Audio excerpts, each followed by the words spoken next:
రాయదుర్గంలో ఒక వెంకటేశ్వర స్వామి గుడి, ఒక పవిత్రమైన గుడి. ఈ భారతదేశంలోనే దైవం అంటే ఎంతో గొప్పగా చూసే చరిత్ర కూటమి ప్రభుత్వానికి ఉంది.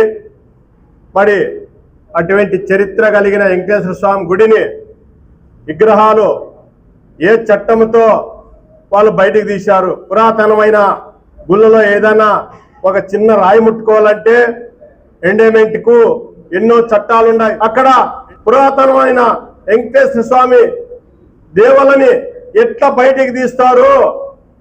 ఎక్కడైనా జరిగిందా? ఎక్కడైనా జరగాలంటే ఎన్ని చట్టాలు ఉన్నాయి?